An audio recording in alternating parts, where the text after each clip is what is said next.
the same again. And that's true of Europe. Now, the United States should not experience that. Britain largely has not experienced that. And it did.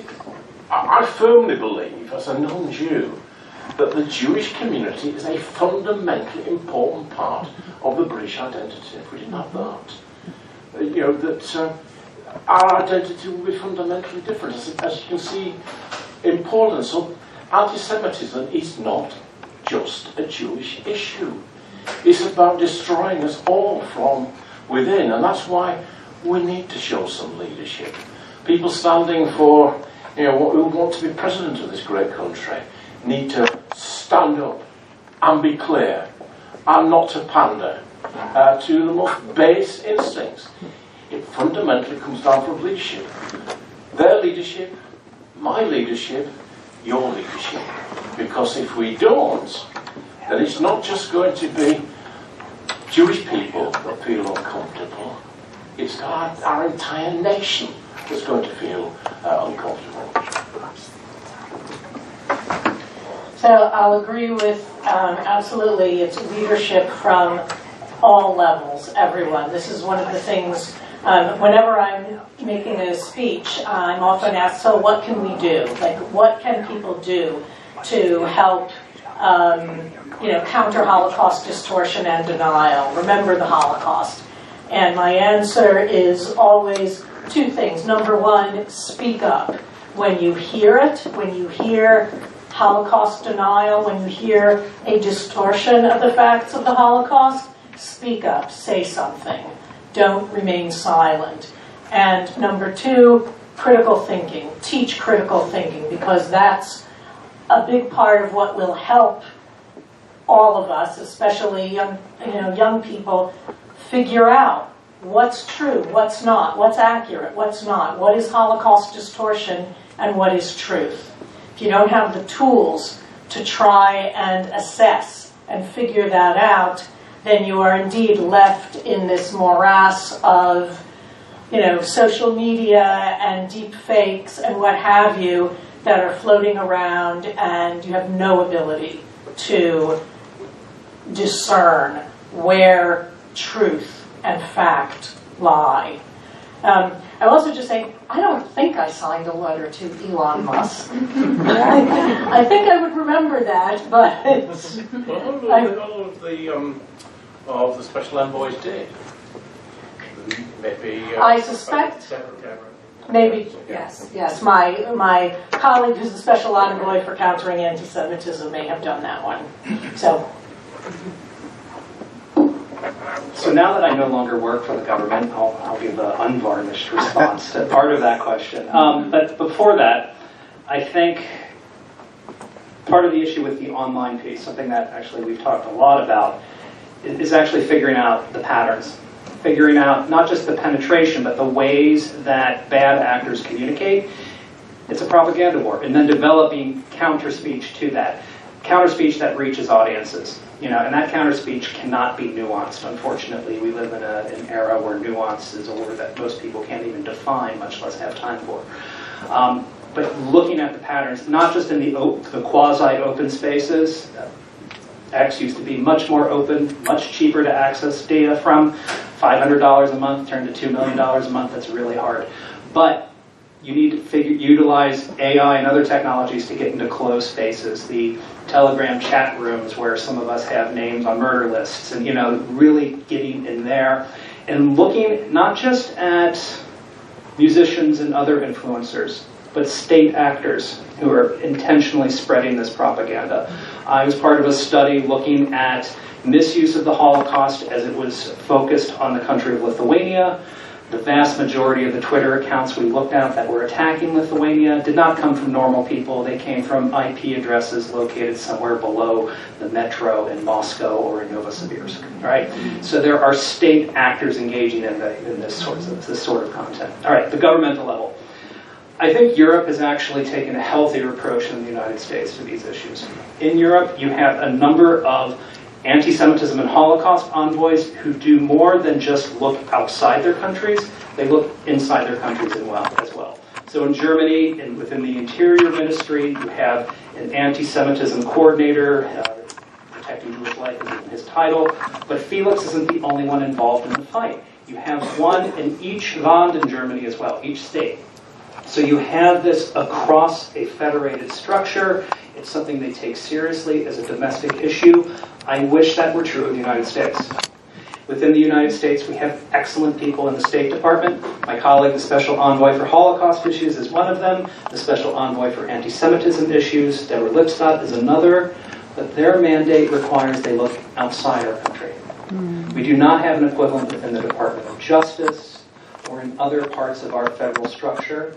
We need that if we're going to take anti-Semitism seriously, because the United States, ladies and gentlemen, I hate to say, has become a very deadly place to be Jewish. Since 2014, with the shooting in Overland Park, Kansas, one community after another has been targeted with deadly violence. We need to start looking closer to home as well.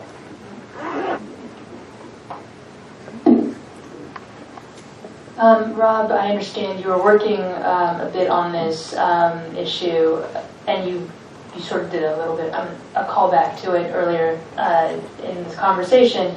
How have we seen perpetrators of the Holocaust, their supporters, their ideologies, like how have we seen them politically and culturally rehabilitated in today's world? Why does this matter? So turning heroes into villains is something that's very common in human history. I grew up in the South. Lots of statues to Confederate generals and other, slaveholders. But it's not just unique to our own history. Anyone from Chicago? All right, so go to the north side, you can see a statue of a Lithuanian collaborator. You go to the south side, a Ukrainian collaborator. In Alabama, one of the heroes of Huntsville, Alabama, you can tell from Werner von Braun, a member of the SS, brought to our country illegally to help with our rocket program.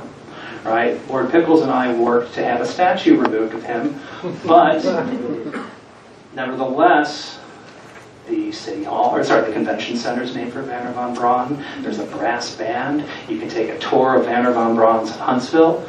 This is a person who became popular because, yes, he did help us get to the moon, but he was also part of an illegal organization, the SS, which meant he was not allowed to come to the United States and would have been deported if the structures in the Justice Department had been in place by the time he passed away. They actually followed him, being deceased. We sometimes accidentally turn these heroes into villains, but sometimes it's quite intentional. In Ukraine, unfortunately, a number of Nazi collaborators continue to be celebrated, but it's not just in Ukraine. You can minimize issues of collaboration in countries like the Russian Federation, despite what their laws might tell you, and all across the world, whether your country was neutral during the war, whether it was on the Allied side with the United States, whether it was part of the Axis, or whether it was occupied by the Germans and their allies, you see monument after monument, street name after street name, in honor of these individuals, and more countries are getting involved in actively rehabilitating some of these people, Hungary being a good case in point, where you have a number of members of the Arrow Cross not only being valorized by extreme groups, but some of them have had their writings reincorporated into the educational curricula of that state. So, thank you so much, Rob. Ellen, I had a question for you specifically. I know you do a lot of work around the issue of restitution. Can you talk about, where do things stand today? What's the importance of it? How does that relate to, protecting the future of Holocaust memory? Yeah, so we were actually having some conversation about this earlier today between Lord Pickles and myself and with Rob. So restitution, the issue of trying to, establish restitution or compensation for Jewish property that was seized by the Nazis during World War II, during the Holocaust, is an issue of human rights, and it's an issue of rule of law. It's important because it's an acknowledgement to survivors and their heirs that a great wrong was done to them, that indeed they, that their grandfather or their mother owned this house and that their family was a part of this community, which, as Eric said, was ripped out from the heart of, so many countries in Eastern and Central Europe particularly. I mean, these are, countries that have tiny Jewish populations left. Poland, Lithuania, Latvia, countries which, Ukraine, which before the war had huge, vibrant Jewish communities and now, have a tiny, tiny fraction of that left. So restitution and compensation, from my perspective, we work with governments, European governments, trying to encourage them to set up processes or set up pass legislation that would enable Jewish communities and individuals to file a claim for private property or Jewish communal property, synagogues, schools, cemeteries that belonged to the Jewish community. As I said, it's an issue of, these days sometimes it's more symbolic compensation than actual. It's an acknowledgement of what happened. And it's important, as, in my office we like to say, our mission is seeking a measure of justice for Holocaust survivors and their heirs. And to me, the really surprising and depressing thing is that almost 80 years after the end of World War II, there is still a huge amount of unfinished business when it comes to restitution and compensation. Some countries in Europe have actually done quite a lot on these issues. And other countries have done very little, almost nothing. I mean, both Latvia and Lithuania in the last year essentially completed agreements with Jewish communities on restitution and compensation for various forms of property.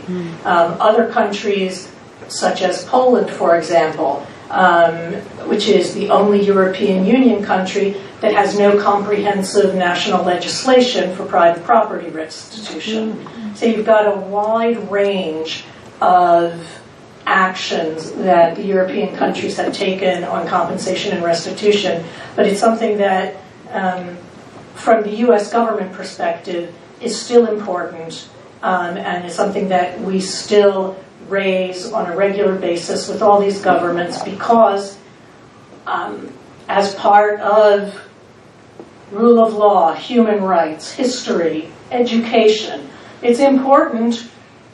These are issues that are important enough that the United States has an office of the Special Envoy for Holocaust Issues.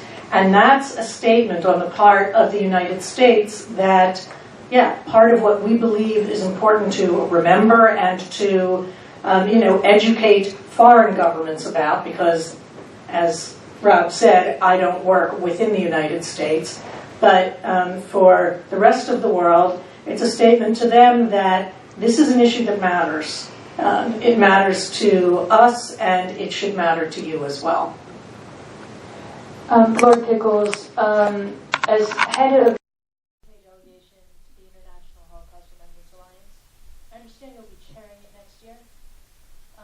There was mention about post-war institutions. I leave open the question of whether they are or are not sufficient. Can you speak to any sort of tangible efforts, thoughts, ideas, plans you might have to undertake to preserve the memory of the Shoah? New ideas when you do take on that chair? Sure. I just want to make one small point, which is about movable property and paintings and books and this kind of thing. There's an awful lot of property that was stolen by the Nazis that appear in our museums in plain sight that we're not so keen to have things back. And it isn't just sort of, big Picassos or Rembrandts. Often they can be just like a book. And if you open the book, and the book's worth nothing, but you open the book and there's a name. And that's the only proof that somebody's grandmother or great-grandmother actually existed. So it's important. continue to ensure that people get their property back.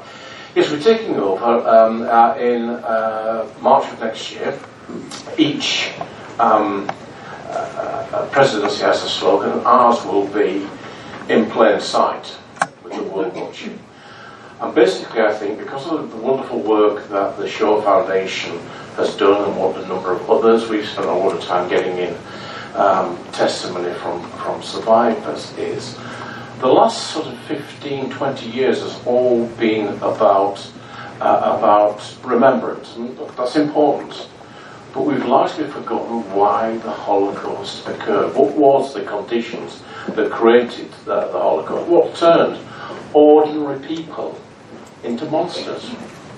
And that's what we're going to be trying to do. And we've got a number of things that are coming off. Part of the reason I'm here is I wanted to look and talk to some high-tech people about artificial intelligence, and we'll be doing a seminar on artificial intelligence. We're going to be producing some work so that school children throughout Europe can tell us, do projects about what happened in the Second World War in their town.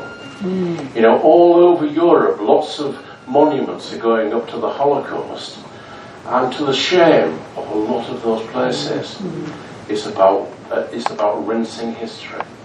It's about making a difference. It's about showing, you know, we were all freedom fighters. We all looked after the Jews. Nobody collaborated. Unless you understand that collaboration happened, and it happened in the United Kingdom, on our Channel Islands that were occupied, you know, it can happen anywhere.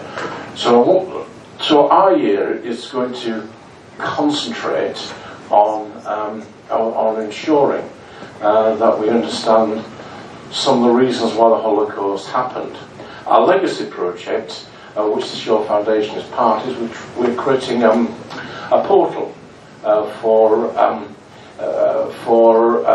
testimony, so that if you say you want to look up somebody up, all the various databases, British Library, the Shaw Foundation, you know, a number of other organisations, Vina Library, and the like, you'll be able to see that. So if you say someone gave an interview in, say, 2018, it'll be there. If the same person gave an interview in 2010, it'll be there. If somebody gave it in 1975, it will be there. And you'll be able to see people. So they'll have people's wedding certificates there. They'll have people's death certificates there. They'll have people's, sometimes even maybe school prizes there. So these are about making real people. So we're looking forward to it enormously. It's a great pleasure to follow Croatia, who's done a fantastic job. And we take, when we finish, Israel takes over. And our determination is to make sure that when Israel takes over, they're thinking, bloody Britain, we've got to do that bit extra more. Indeed, what I'm thinking about Croatia, I've got to be better than Croatia. We've got to, each year has got to be that bit better. So I'm full of optimism. It's going to be a very busy year, but it's one about, you know, making a difference. Could I just tell people what we do in the UK? I'll be very quick. We have an education system. It's the only compulsory, the Holocaust is the only compulsory part of the history syllabus. We ensure that in the secondary schools, 2 pupils from every single secondary school goes to Auschwitz and visits Auschwitz, are part of a programme. They don't just go there. We have a programme getting them ready to go there, and they come back and tell their experience. And we ensure that there is, on Holocaust Remembrance Day on the 27th of January, we make sure that it is commemorated all over the place. But when I first started out, it was 2 men and a dog, and a ceremony in London. And now I think there was over 5,000 this last time. 5,000 separate commemorations of the Holocaust.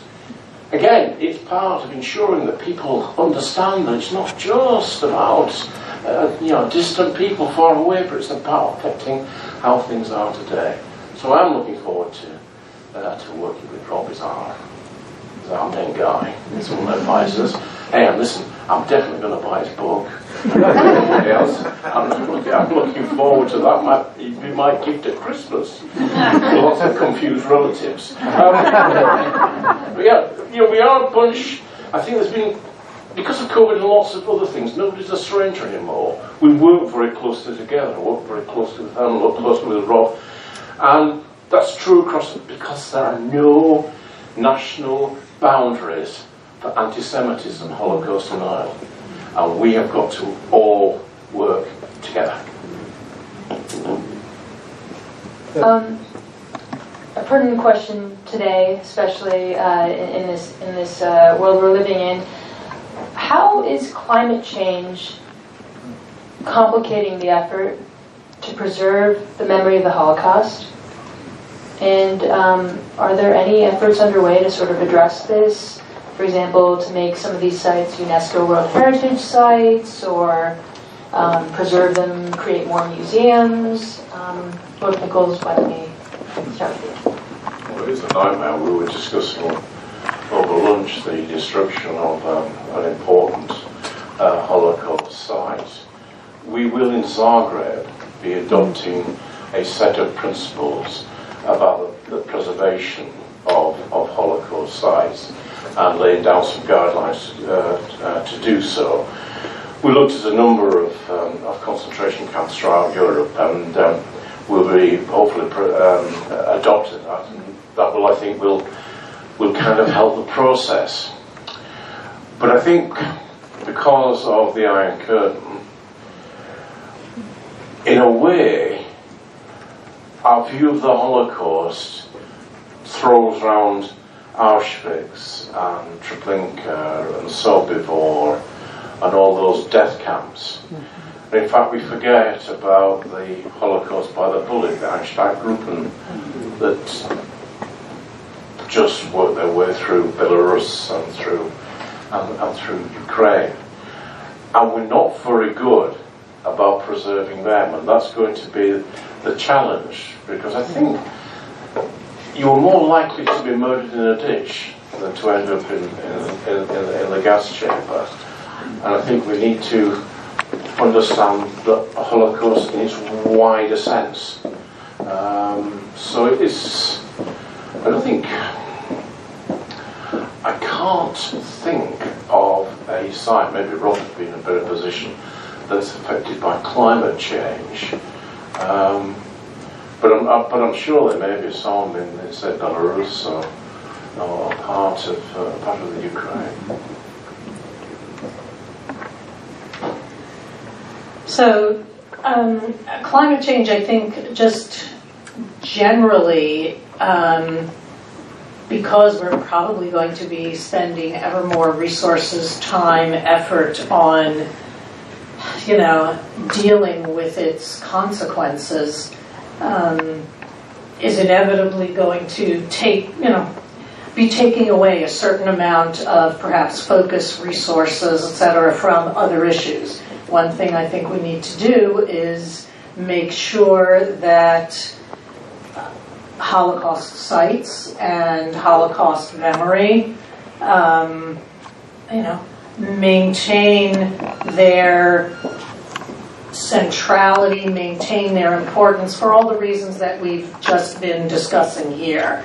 Obviously, climate change is, one of the, if not the preeminent issues right now.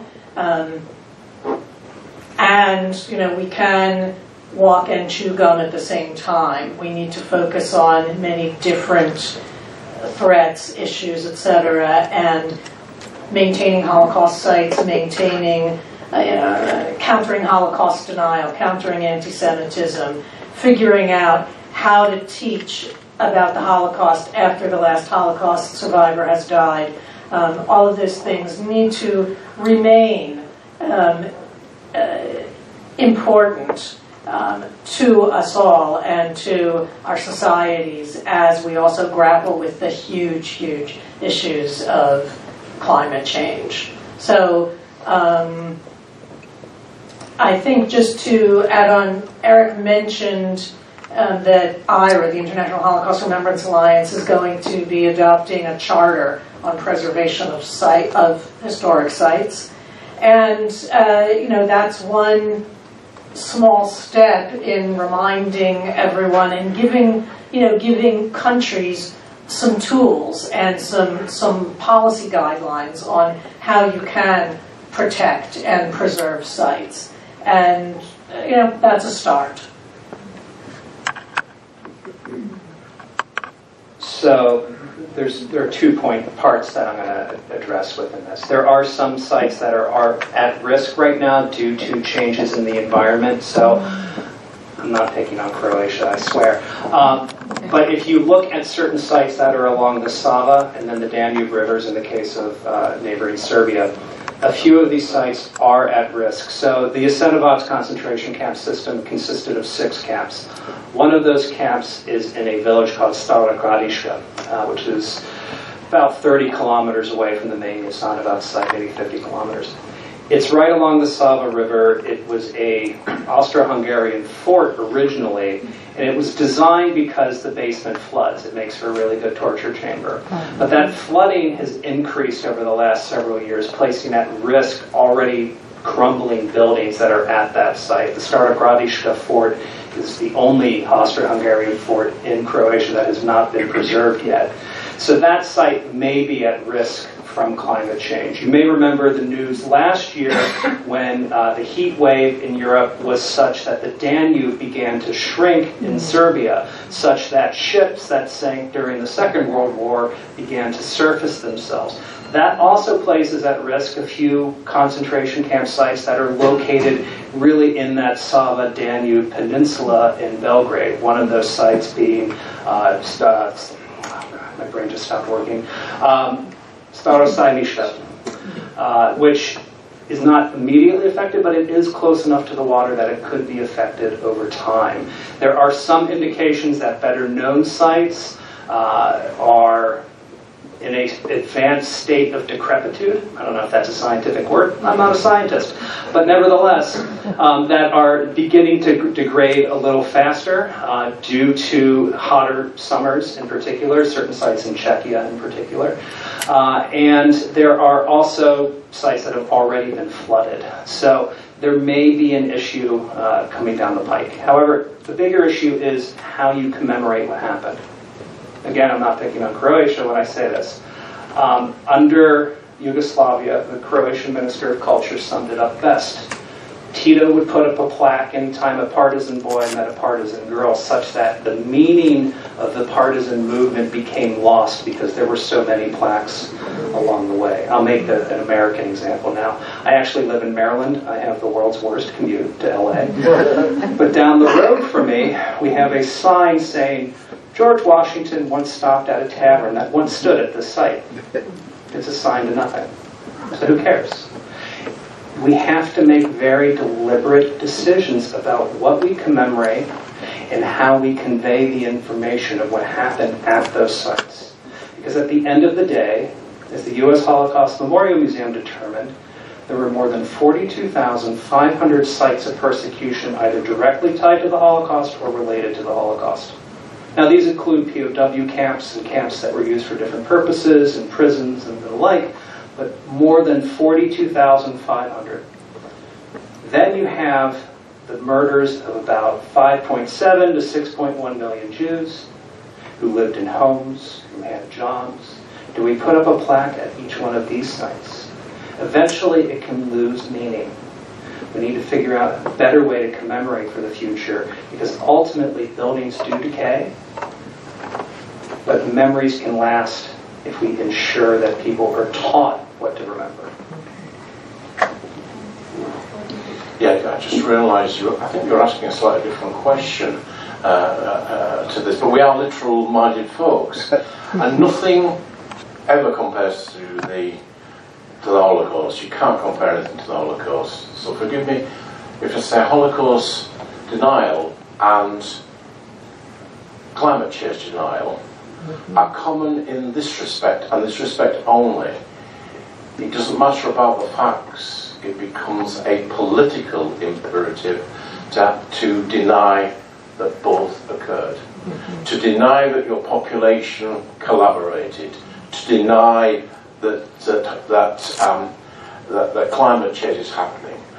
I want to emphasise I'm keeping this such a narrow comparison, but we do live in both worlds where people take a position not because of the facts, but because of political convenience.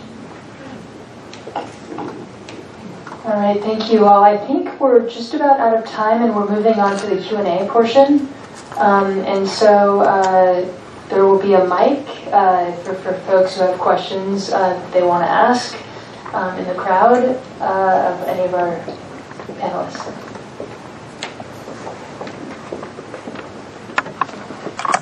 Thank you. It's been fascinating to hear you all. You're such, not just so well spoken, but the depth of your thought has really sparked a lot in my brain.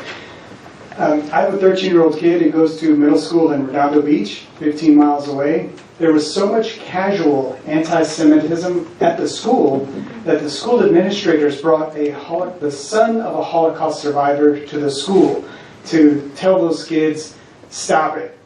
And apparently it worked. The casual anti-Semitism has gone away, or at least gone further underground. My question is about the sons and daughters of those Holocaust survivors and their sons and daughters, and how important their role is in not just preserving Holocaust memory, but also the awareness of facts and contributing to the fight against anti-Semitism. And not just what their role is, but whether it's even appropriate to say that's your duty, victims, instead of all of our duty. I just wonder what your thoughts are on that.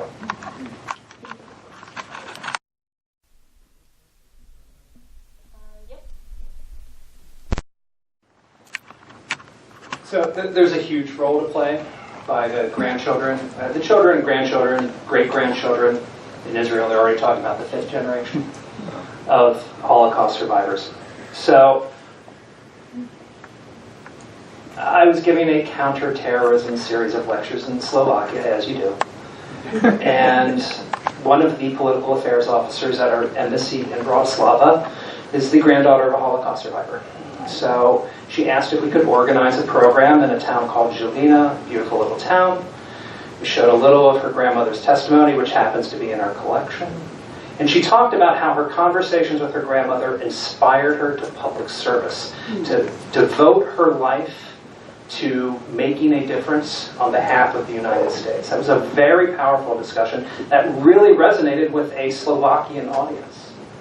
And that's one story, fortunately, of millions by this point. The best revenge that the survivors had was by having children, grandchildren, and great-grandchildren. And as the grandchildren and the great-grandchildren begin to try to identify who they are, they look to their grandparents and their great-grandparents for some inspiration. So we're actively trying to build outreach to those communities, so too are other institutions, to really add some, to kind of carry the flame in a very specific way. Now, it's not the only solution. It's one finger in one pie, but nevertheless, it's a very important and powerful thing that's really only just come home to me, well, since February of this year.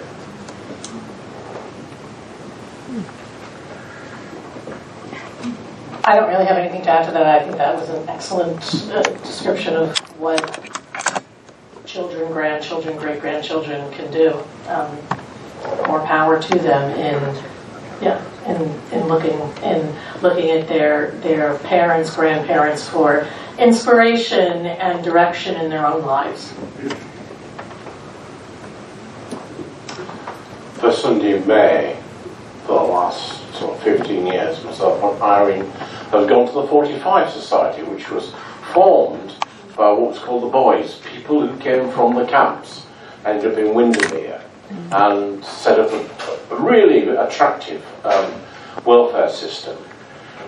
I go into those events. It's a big knees up. There's lots of dancing. There's music. There's a really good time, and you just see those families, and you think to yourself, what could have been?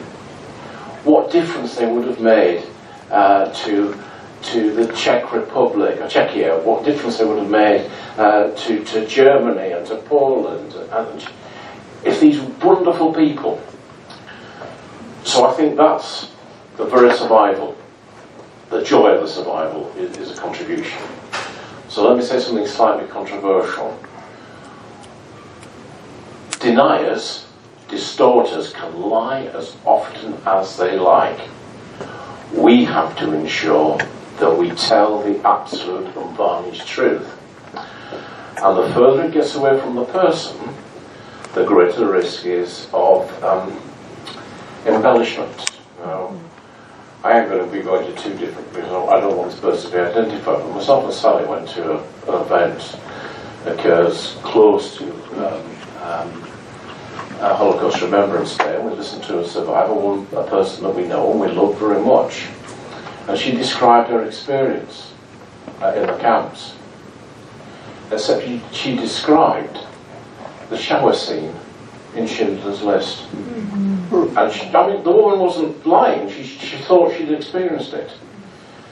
So we need to be careful that when we do these things, it has to be the unvarnished, verifiable truth.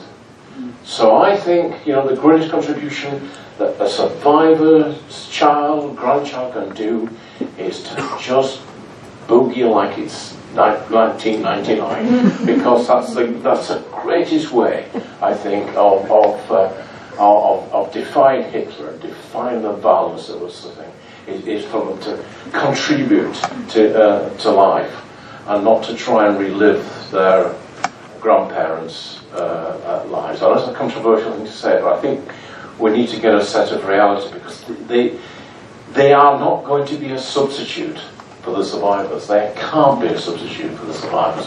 What they can do is help guide us and move us through.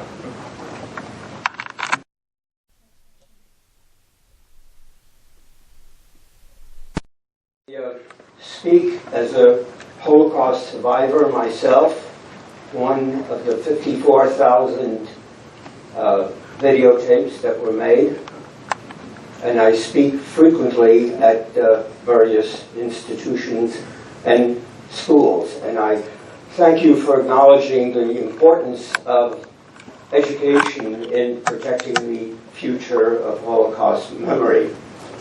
However, one of my chagrins is that we forget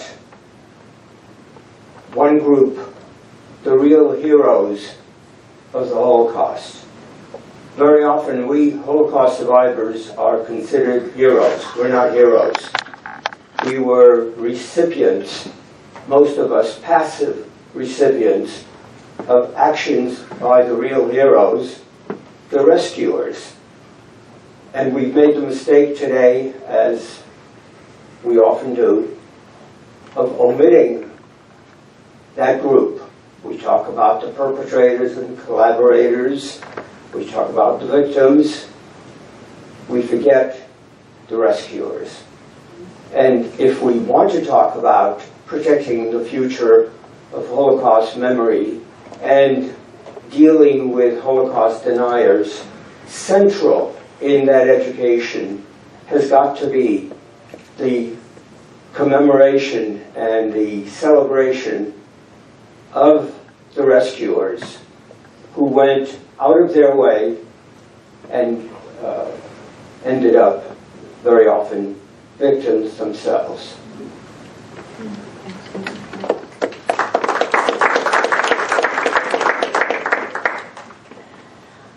Sir, thank you for that.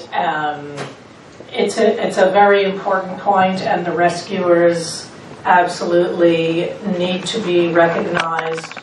I think, sometimes, maybe a little more often now than they were, are being recognized, and that's part of remembering the facts and protecting the facts and speaking about the facts.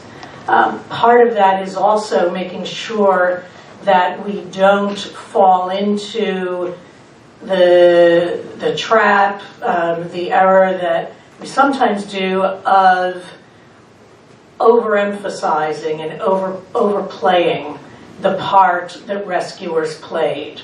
because those who risked their lives to rescue Jews, to hide Jews, you know, they deserve all our respect, acclaim, honor. They were very few. They were very, very few. The vast majority of citizens, non-Jewish citizens in Europe, in Poland, in Lithuania, you know, Latvia, Ukraine, wherever, did nothing. Just one sentence. There would be no survivors if there had not been rescuers. None of us did it on our own. Absolutely. Absolutely. And some of those rescuers, large number of those rescuers were the Allied soldiers who fought from 1939 through to 1945 and, you know, liberated the concentration camps. Now, I am not at all trying to downplay or diminish the role of the rescuers, but I do think it's hugely important for us to also remember that most of Europe, you know, stood indifferent or actively participated in the Holocaust.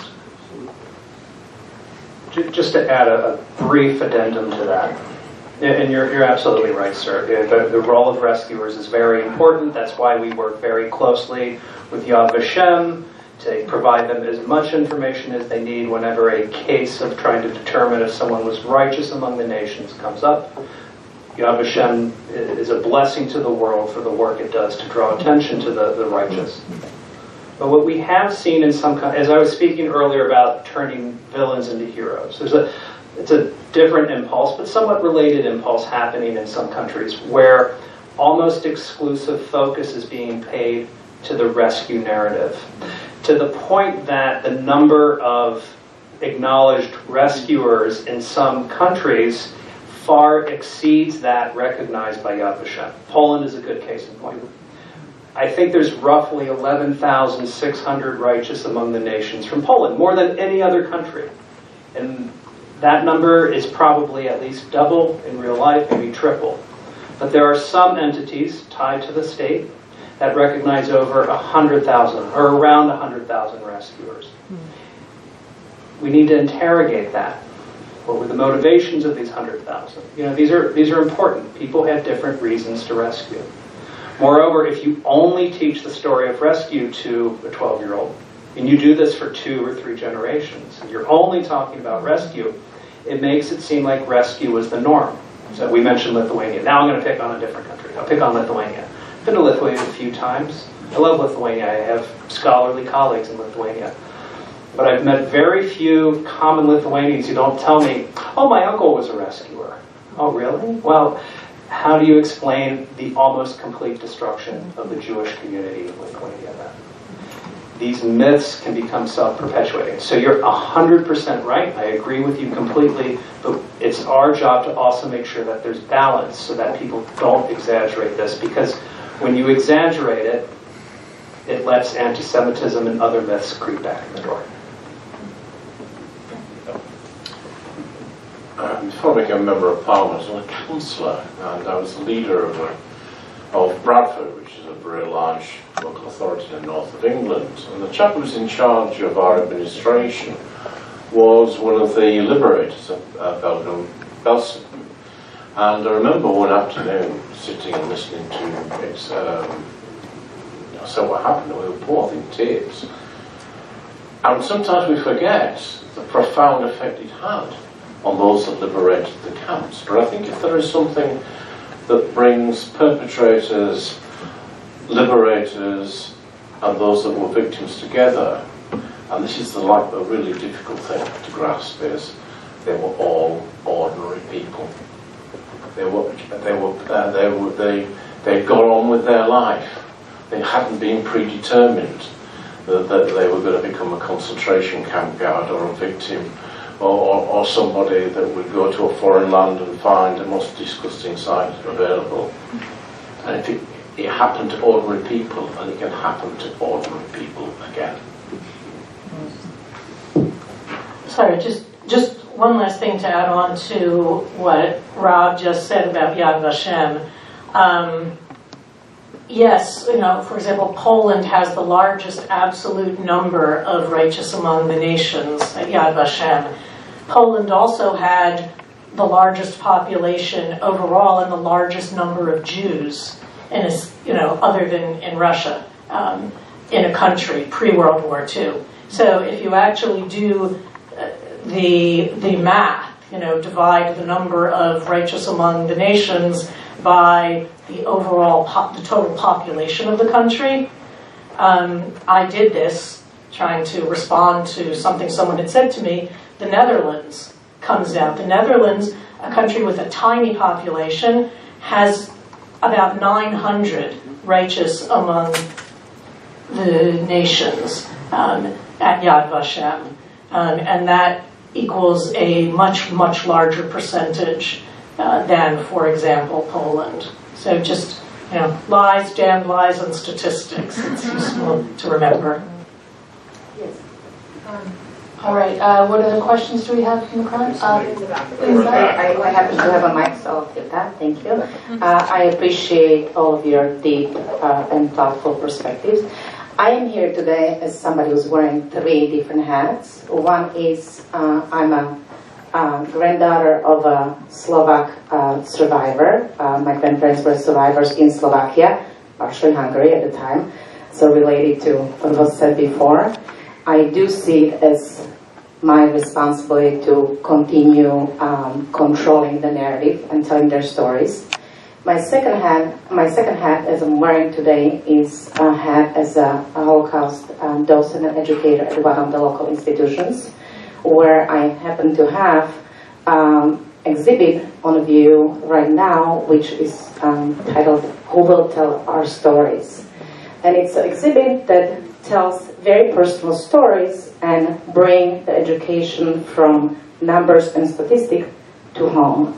It tells very personal narratives of, for example, my great aunt, and it tells it from women's perspective. So I believe that's one way to educate and to bring narratives and experiences of Holocaust generation closer to our students and to general public.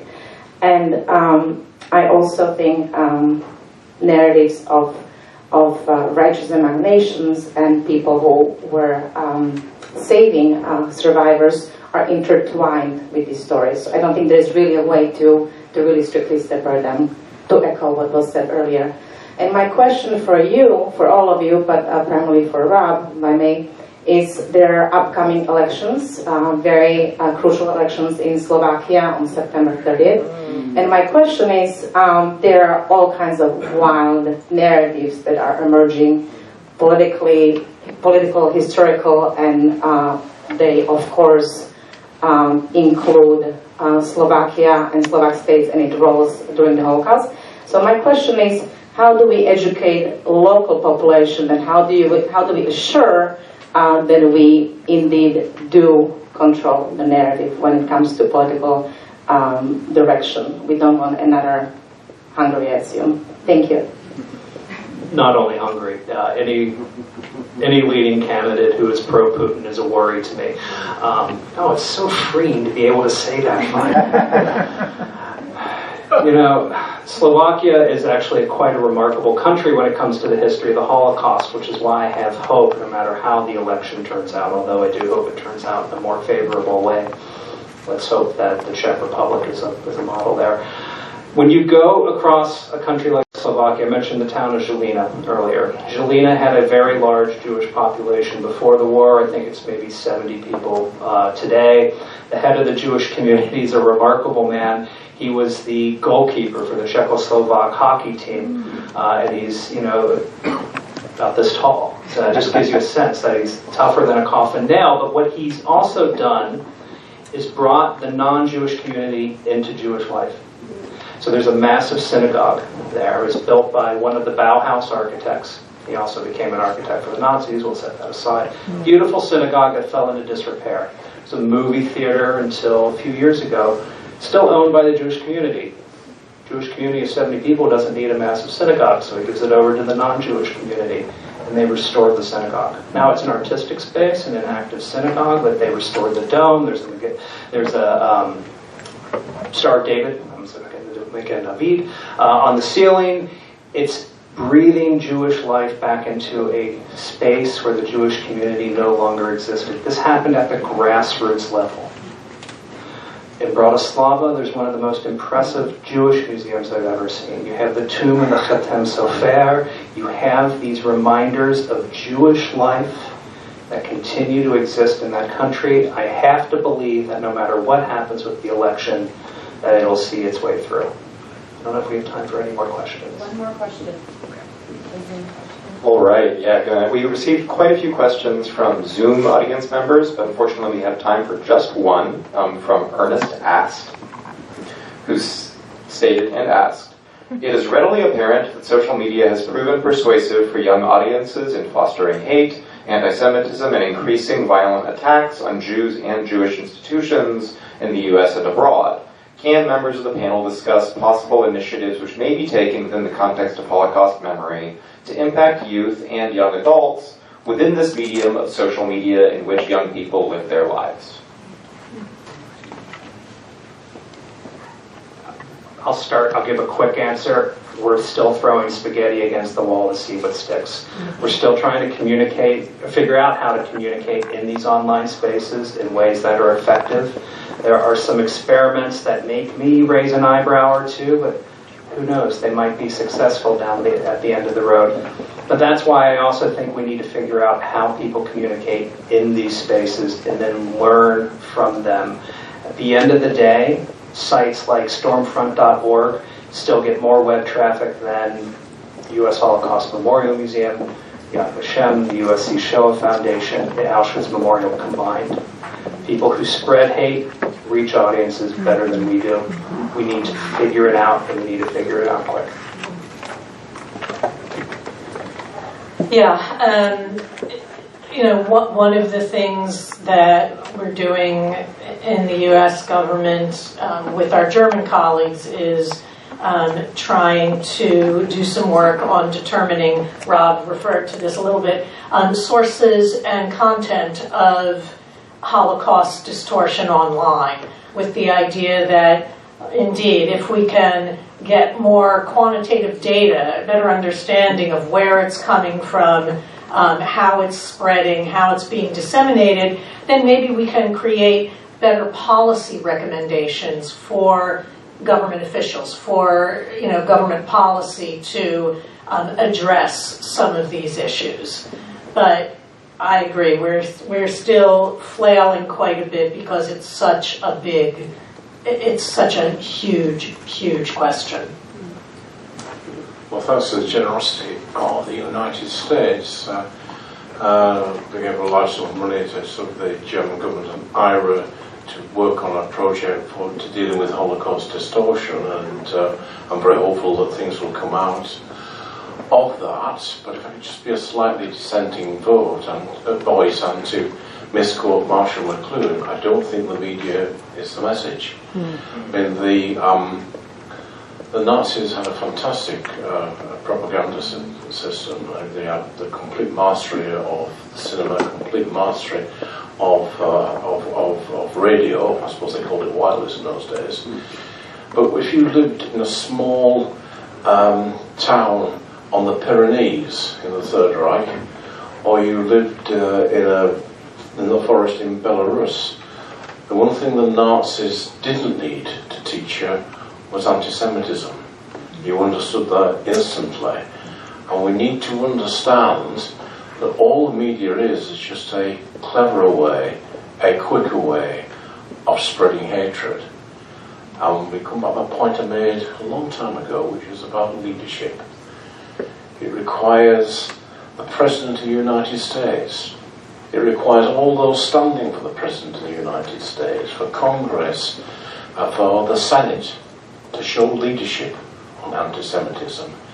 And above all, more important than all of those people, it depends on you showing leadership against anti-Semitism.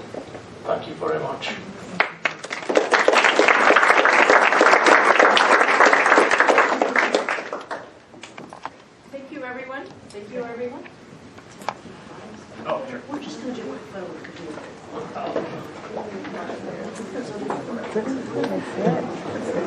My dad was a really interesting story about my father. I just found out he never taught me. Our house is full of books, historic, lots of history, and a lot, I mean, tons of books. I just learned